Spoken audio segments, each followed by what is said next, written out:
Hello అండి, అందరికీ నమస్తే. ప్రస్తుతం మనతో పాటు సీనియర్ జర్నలిస్ట్ భరద్వాజ్ ఉన్నారు. ఆయనతో మాట్లాడదాం. నమస్తే సార్. నమస్తే. సార్, ప్రస్తుతం పంజాగుట్ట పరిధిలో ఒక దారుణమైన సంఘటన చోటు చేసుకుందని చెప్పుకోవాలి. ఎందుకంటే ఒక పారిశ్రామికవేత్త ఆస్తి పంచివ్వలేదు అని చెప్పేసి మన్మడే వచ్చి చంపేశారు అని చెప్పేసి ఒక వార్త వస్తుంది. దీన్ని ఎలా చూడొచ్చు అంటారు? అంటే అంత ఆస్తులుండి కూడా ఇలా ఈ సంఘటన ఎలా? జనార్దన్ రావు గారిని ఆయన కూతురు కుమారుడు చంపేశాడు. అంటే అతన్ని పంజాగుట్టలో అరెస్ట్ చేశారు, కానీ యాక్చువల్గా ఇది అక్కడ ఒంగోలు పంజాగుట్ట పరిధిలో దొరికాడని చెప్తున్నారు. పంజాగుట్ట దగ్గర ఎక్కడో దొరికాడని చెప్తున్నారు. వెల్జాన్ గ్రూప్ చైర్మన్ ఆయన చాలా దాన ధర్మాలు కూడా నిర్వహించాడు. అంటే దాదాపు టీటీడీకి 40 కోట్ల పైన విరాళాలు ఇచ్చారని, తర్వాత ఇంకెక్కడో ఇంకో 40 అంటే ప్రభుత్వ ఆసుపత్రుల్లో సౌకర్యాలు కల్పించడానికి కూడా ఆయన విరాళాలు విస్తృతంగా ఇచ్చారని కూడా ఉంది, ప్రచారం జరుగుతోంది. అయితే ఆయన ఈ ఆస్తి పంపకాలకు సంబంధించి తన పెద్ద కుమార్తె కొడుకుకి ఇచ్చిన ప్రాధాన్యత ఇప్పుడు ఎవరైతే ఆయన మీద హత్య ప్రయత్నం కాదు, హత్య చేసేసాడు. ఈ హత్య చేసినటువంటి మనవడికి కొన్ని షేర్లు కేటాయించాడు ఆయన. ఈ షేర్ల కేటాయింపు అతనికి నచ్చలేదు, అతను ఘర్షణకు వచ్చాడు. జనరల్గా అది ఆయన సంపాదించిన ఆస్తి కాబట్టి దాన్ని ఎలా డిస్ట్రిబ్యూట్ చేయాలనేది ఆయన ఇష్టం, ఆయన విచక్షణ. ఎవరికి అప్పచెపితే ఈ గ్రూపు, అంటే ఇది కేవలం ఆస్తుల పంపకం మాత్రమే కాదు, వాళ్ళు నిర్వహిస్తున్నటువంటి ఇతర వ్యాపార వ్యవహారాలు, వాటి కొనసాగింపు, ఇవన్నీ కూడా దృష్టిలో పెట్టుకునే చేస్తారు. ఏది చేసినా అంటే అతను సమర్థుడు అని అనుకున్నాడు ఆయన, పెద్ద కుమార్తె కుమారుడు సమర్థుడు అని అనుకుని అతని చేతికి బాధ్యతలు అప్పచెప్పి ఉండొచ్చు. అతని చేతికి బాధ్యతలు అప్పచెప్పడం ఇతనికి నచ్చలేదు. రెండోది, ఇతను డ్రగ్ ఎడిక్ట్ అని కూడా చెప్తున్నారు పోలీసులు. డ్రగ్ ఎడిక్ట్ అవునా కాదా అనేది పక్కన పెట్టేస్తే, ఈ జనరేషన్లో చాలా మందిలో, ఒక పిల్లల్లో పర్టికులర్గా ఏమీ లేకపోయినా, ఎవరు ఏమీ ఇవ్వకపోయినా, తల్లిదండ్రులు ఏమీ ఇవ్వకపోయినా మనం బతికేయగలము అనేటువంటి కాన్ఫిడెన్స్ ఉన్నవాళ్ళు తక్కువ. తల్లిదండ్రులు తమకేమీ ఇవ్వట్లేదు అనేటువంటి ఒక చిరాకులో ఉండే వాళ్ళ సంఖ్య పెరుగుతోంది. అంటే మా కోసం మీరు ఏం చేశారు అనే క్వశ్చన్. ఈ క్వశ్చన్ రావడానికి కారణం ఏంటంటే, వీళ్ళని చిన్నప్పటి నుంచి చాలా కేర్తో చూడటం వలన వీళ్ళు మా కోసం మీరేం అంటే ప్రతిదానికి వీళ్ళు డిపెండ్ అవుతున్నారు తల్లిదండ్రుల మీద, లేకపోతే వీళ్ళ ఆస్తుల మీద డిపెండ్ అవటం ద్వారా ఇది వాళ్ళ బాధ్యతగా చూస్తున్నారు, పేరెంట్స్ బాధ్యతగా చూస్తున్నారు. మాకు ఒక ఇల్లు కట్టించివ్వాలి, లేకపోతే మాకు రెంట్స్ వచ్చేటువంటి ఇల్లు కట్టించివ్వాలి, ఇలాంటి డిమాండ్స్ చాలా మిడిల్ క్లాస్ పిల్లలు కూడా చేసేస్తున్నారు. ఇదొక ఘర్షణగా మారింది.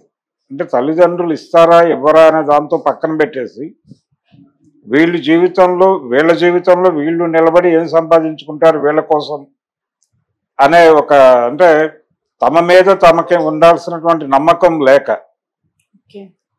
ఆ బ్లేమ్ తల్లిదండ్రుల మీద వేసేయటం, తల్లిదండ్రులు ఇలా చేయటం వల్ల నా జీవితాలు ఇలా అయిపోతున్నాయి అనేటువంటి ధోరణి పెరుగుతోంది మిడిల్ క్లాస్లో. ఈ హయ్యర్ సెక్షన్స్లోనేమో మాకు ఆస్తిలో సరైనటువంటి వాటా రాలేదు అనేటువంటి గొడవ.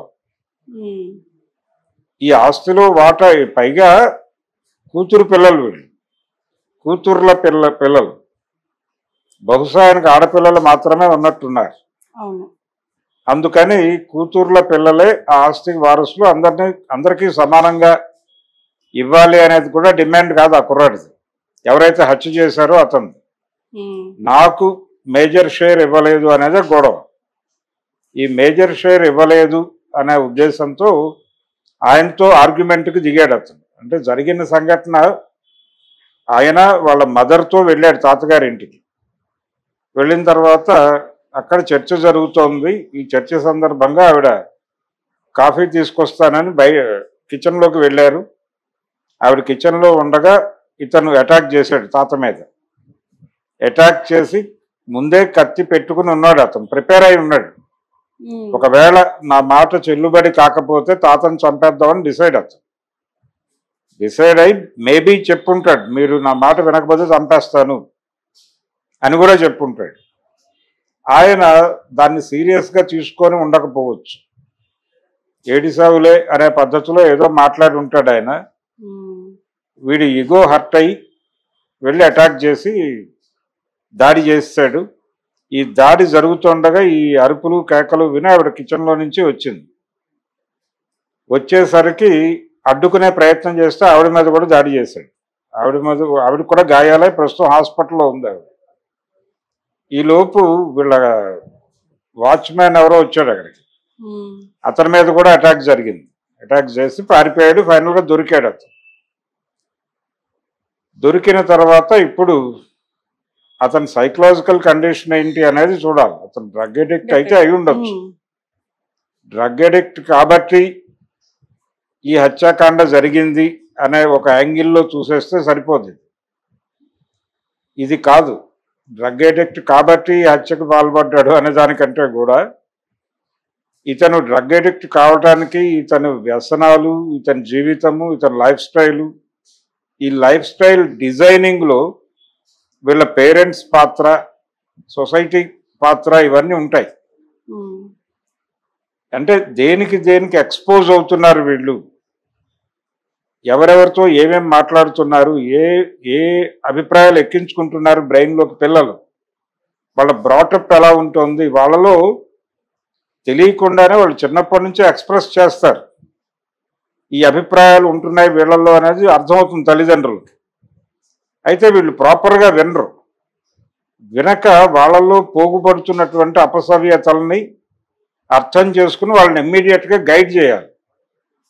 ఈ అభిప్రాయం కరెక్ట్ కాదు, నీకు ఎలా వచ్చిందో నీ బ్రెయిన్లోకి వచ్చింది, ఇది నువ్వు ఎక్స్ప్రెస్ చేసావు, కానీ వాస్తవం ఇది అని ఇమ్మీడియట్గా కరెక్షన్ మెకానిజం గనక పేరెంట్స్ చేయగలిగితే ఇలాంటి పిల్లలు తయారవరు. కానీ ఈ శ్రద్ధ పెట్టరు ఎవరు, పేరెంట్స్ బెటరు, టీచర్స్ అంతకంటే పట్టించుకునే పరిస్థితుల్లో లేరు ఇప్పుడు. దాంతో వీళ్ళు అదే అభిప్రాయాలతో పెరుగుతూ ఉంటారు. అంటే నిరంతరం మాకు అన్యాయం జరిగిపోతుంది అనేటువంటి ఒక అభిప్రాయంతో ఉంటారు. అంతే తప్ప అసలు ఈ ప్రపంచంలో ఏమీ లేకపోయినా మనం బతకగలం అనే ఒక కాన్ఫిడెన్స్ను నింపటంలో ఫెయిల్ అవుతున్నారు. దీనికి రకరకాల కారణాలు, అంటే వీళ్ళ వ్యసనాలు, వాళ్ళు ఎటు వెళ్తున్నారు, ఆ ట్రావెల్లో, అంటే రెండోది మార్కెట్ ఎకానమీలో ప్రతి మనిషి కూడా రోజుకి ఎంత ఖర్చు పెట్టాలనేటువంటి ఒక ప్రోగ్రామ్ డిజైన్ అయిపోయి ఉంది. ఈ డిజైన్డ్ ప్రోగ్రాంలో మనం డబ్బులు ఖర్చు పెట్టుకుంటూ వెళ్ళిపోతాం. డబ్బులు ఖర్చు పెట్టడము, డబ్బులు సంపాదించటం, ఈ రెండిటి మధ్య తూకం దెబ్బతిన్నప్పుడు కష్టాల్లోకి వెళ్తాడు ఏ మనిషి అయినా. ఈ కష్టంలోకి వెళ్ళినప్పుడు పర్వాలేదులే, ఈరోజు డబ్బులు లేకపోయినా పర్లేదు, మనం రేపు సంపాదించుకోగలం అనే కాన్ఫిడెన్స్ ఉంటే ఓకే. కానీ వీళ్ళేమో డిపెండ్ అయి ఉంటారు, మాకేదో ప్రాపర్టీ రావాలి, ఇన్ని కోట్లు అంటే. పైగా డ్రీమ్స్ ఉంటాయి వీళ్ళకి. ఆ డ్రీమ్స్ ఏంటంటే మా తాత సంపాదించాడు కాబట్టి దానిలో నాకు ఇప్పుడు ఆయన 40 కోట్లు అలా దానాలు ఇచ్చాడంటేనే, ఆయన దానాలే 100 కోట్ల పైన దానాలు చేశాడంటేనే ఆయన ప్రాపర్టీస్ ఏ లెవెల్లో ఉంటాయో అర్థమవుతుంది మనకి. కాబట్టి వాటి మీద తన షేర్ క్యాలిక్యులేట్ చేసుకుని ఉన్నాడు ఆ కుర్రాడు, ప్రిపేర్డ్గా ఉన్నారు. అది రావాలనుకుంటున్నాడు, అతని కోరిక, అతని డ్రీమ్. ఆ డబ్బులు వస్తే తన జీవితం ఇలా డిజైన్ చేసుకోవాలనేది కూడా ఒక ప్రాజెక్టు, ప్రోగ్రామ్ ఉంటుంది అతను. ఎప్పుడైతే అతనికి ఆ షేర్ రాలేదో ఇమ్మీడియట్గా అతనికి ఒక సర్కిల్ ఉంటుంది. ఆ సర్కిల్ నుంచి కామెంట్స్ మొదలవుతాయి. మొదలైనప్పుడు దానికి రియాక్ట్ అవుతూ వీడు ఒక ప్రోగ్రామ్ డిజైన్ చేసుకుంటాడు. డిజైన్ చేసుకుని ఇప్పుడు ఆ తాతని లేపేయాలి అనే ప్రోగ్రామ్ డిజైన్ చేసుకోవడం వెనకాల ఈ ప్రెజర్స్ అన్నీ ఉండుంటాయి అతనికి. ఇతను ఇలాంటి వాళ్ళని కొంచెం జాగ్రత్తగా హ్యాండిల్ చేయాలి. సైకలాజికల్ డిజార్డర్ చాలా మంది పిల్లల్లో ఉంది. ఇప్పుడు చాలా మంది పిల్లల్లో సైకలాజికల్ డిజార్డర్ అనేది ఒక ఫినామినాగా మారిపోయిన ప్రపంచంలో మనం బతుకుతున్నాం. దీనికి ప్రధానమైన కారణం ఏంటంటే చిన్నప్పటి నుంచి పిల్లలతో ఎక్కువ టైం పేరెంట్స్ స్పెండ్ చేయకపోవడం, పిల్లలతో ఇంటరాక్ట్ కాకపోవడం. పిల్లలతో ఇంటరాక్ట్ అయితే వాళ్ళలో పోగుపడుతున్నటువంటి తప్పుడు భావజాలం అర్థమవుతుంది. పేరెంట్స్కి అర్థమయ్యేది ఇదివరకు. అర్థమైనప్పుడు వాళ్ళు ఇమ్మీడియట్గా అడ్రస్ చేసేవాళ్ళు దాన్ని. ఇందాకేదో మాట్లాడావు నువ్వు, అది కరెక్ట్ కాదు అని వాడిని ఏదో టైంలో కూర్చోబెట్టి కౌన్సిలింగ్ చేసేవాళ్ళు. ఈ కౌన్సిలింగ్ తాలూకా ప్రభావం వాడికి వాస్తవాలు అర్థం చేయించడం. రియాలిటీ అనేది పిల్లలకు ఎప్పటికప్పుడు అర్థం చేయించాలి. ఈ రియాలిటీస్ అర్థం చేయించకుండా పెంచుతారు. వాడి లైఫ్ అర్థం కాదు, వాడి చేత ఏ పని చేయించరు. చిన్నప్పటి నుంచి ఏ పని చేయించకపోవటం వాడిని కొంచెం అంటే ఒక బోన్లో ఉంచినటువంటి వ్యక్తిలాగా చూడటం, బోన్సాయి మొక్కలాగా, ఒక కుండీలో ఉన్న మొక్కలాగా చూడటం, చాలా జాగ్రత్తగా చూసుకుంటున్నాం కదా, కేర్ తీసుకుంటున్నాం అనే భ్రమలో ఉంటారు. కానీ వాళ్ళకి లైఫ్ అర్థం కాకుండా చేస్తున్నాము అని అనుకోరు. దాంతో వీడికి లైఫ్ అర్థం కాదు, రియాలిటీ అర్థం కాదు, రియాలిటీని ఎలా ఫేస్ చేయాలో తెలీదు.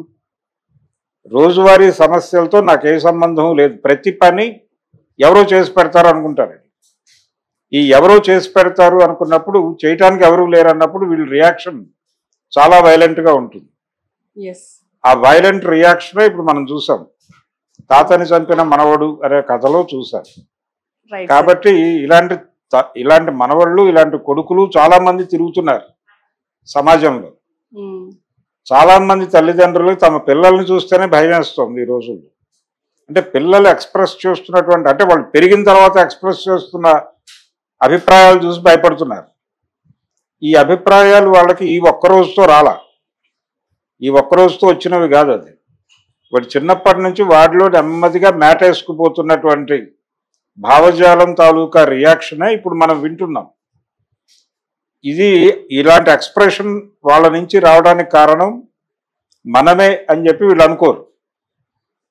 చాలామంది ఇప్పుడు భార్యలని చంపేస్తున్నటువంటి భర్తలు, ఇలాంటి రకరకాల కేసులు వింటున్నాం మనం. వీళ్ళందరూ కూడా అంటే ఒక రకమైనటువంటి అహంకార ధోరణి, నా అంతటి వాడిని నేను, నాకు ప్రతి ఒక్కరూ సరెండర్ అయి ఉండాలి, ఇలాంటి ఒక అభిప్రాయం. రోడ్డు మీద వెళ్ళేటప్పుడు కూడా అవతల వాడికి స్పేస్ ఇవ్వాలి అనే ఆలోచన ఉండేది ఇదివరకు. అంటే వెళ్తున్న రోడ్లోకి ఇంకో రోడ్డు కలుస్తున్నప్పుడు అట్నుంచి వెహికల్స్ వస్తాయి కాబట్టి మనం స్లో అయి వెళ్ళాలి ఇలాంటి సందర్భాల్లో అని రెండు వైపుల వాళ్ళు అనుకునేవాళ్ళు. ఇప్పుడు అలా అనుకోవడం లేదు. అవతల వాడు అడ్జస్ట్ అవ్వాలి, నేను మాత్రం నా వేగంలో నేను వెళ్ళిపోవాలి అన్న ధోరణిలోనే బిహేవ్ చేస్తున్నారు. ఈ ధోరణి చాలా ప్రముఖంగా ఇదివరకు అలా ఉండేది కాదు. మా చిన్నప్పుడు కూడా అలా ఉండేది కాదు. ఏదైనా అవతల నుంచి వాహనాలు వచ్చే కార్నర్ కానీ ఏదైనా ఆ ఏరియాకి వెళ్ళినప్పుడు స్లోగా వెళ్ళాలి అనేది ఒక పద్ధతి పాటించేవాళ్ళు. అలాగే వెనక వాహనం వేగంగా వస్తున్నప్పుడు వీళ్ళు స్లోగా వెళ్ళేవాళ్ళు కొంచెం పక్కకు తీసి ఒక్కోసారి ఆపేసేవాళ్ళు కూడా, వాళ్ళకి స్పేస్ ఇస్తూ. ఇటువంటి సంయమనం లేదు ఇప్పుడు. అంటే బ్రేకు, హారను రెండు ఉంటాయి ప్రతి వెహికల్కి. వీళ్ళు ఏం చేస్తున్నారు, ప్రజెంట్ జనరేషన్ ఏం చేస్తోందంటే ఈ బ్రేకుకు ప్రత్యామ్నాయంగా హారన్ వాడుతున్నారు. అంటే బ్రేక్ ఏమో బండిని ఆపుతుంది, హారన్ ఏమో నేను వస్తున్నానని వార్నింగ్ ఇస్తుంది. అంటే నేను వస్తున్నాను నువ్వు తప్పుకో అని వార్నింగ్ ఇవ్వటమే, బ్రేక్ వేయటం లేదు. అంటే అవతల వాడి కోసం మనం కొంత టైం స్పేర్ చేద్దాం అని అనుకోవడం లేదు ఎవరు. నేను వస్తున్నాను నువ్వు స్పేస్ ఇవ్వు. అవతల వాడు కూడా ఇలాంటి అభిప్రాయంతోనే ఉంటే యాక్సిడెంట్ అవుతుంది. ఇదే జరుగుతోంది. అంటే దీనికి కారణం ఒకటి, మార్కెట్ ఎకానమీ వచ్చిన తర్వాత రకరకాల శక్తులు మనుషుల మీదకి వచ్చేస్తాయి. అంటే పసితనం నుంచే మార్కెట్ అట్రాక్ట్ చేస్తుంది పిల్లల్ని. అట్రాక్ట్ చేసి వాళ్ళకి రకరకాల సరుకులు